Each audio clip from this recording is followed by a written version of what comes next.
Not all cultures are equal. Not all values are equal. I don't want to make people's lives better by giving them somebody else's money. I want to give them the opportunity to go out and earn the money. Who let the dogs out? Who? I looked at that, and I didn't say that.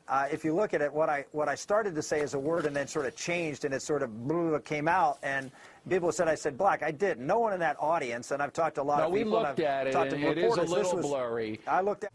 Well, you know, what's marvelous is that in this country and under our Constitution, we have the ability, when we recognize that something is wrong, to change it. And that's what we did in our country. We changed it. We no longer have slavery. That's a good thing. And what our Constitution has done for our nation is to give us the basis of freedom unparalleled in the rest of the world. That's what people want to get back to, because they realize that our government is taking away their freedom. But that's not what you said. You said that the Founding Fathers worked tirelessly to end slavery.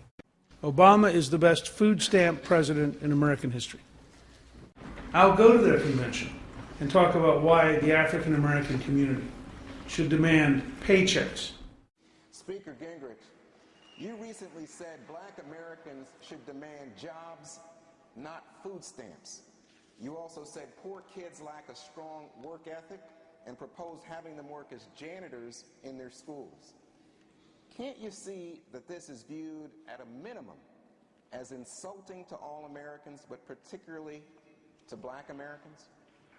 No, I don't see that.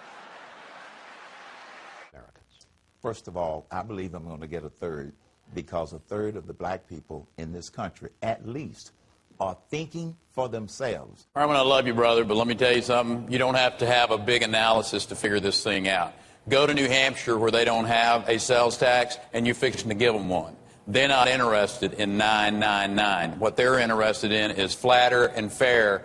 At the end of the week, I'm going to be laying out a plan that clearly, I'll bump plans with you, brother. A person, then I find it almost remarkable for a black man to say, no, we are going to decide who are people and who are not people.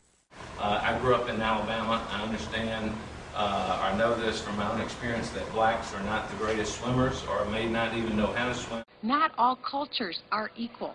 Not all values are equal. I think it's very, very important for him. He's a role model. He's a role model in particular, whether he likes it or not, in the African-American community. And you have an African-American community, particularly in the poor inner city areas. We're looking at out-of-wedlock birth rates, you know, in 3/4 to 75% of children being born out of wedlock. Marriage is an institution that's a bridge too far for too many African-American women. I looked at that, and I didn't say that. Who let the dogs out? Who?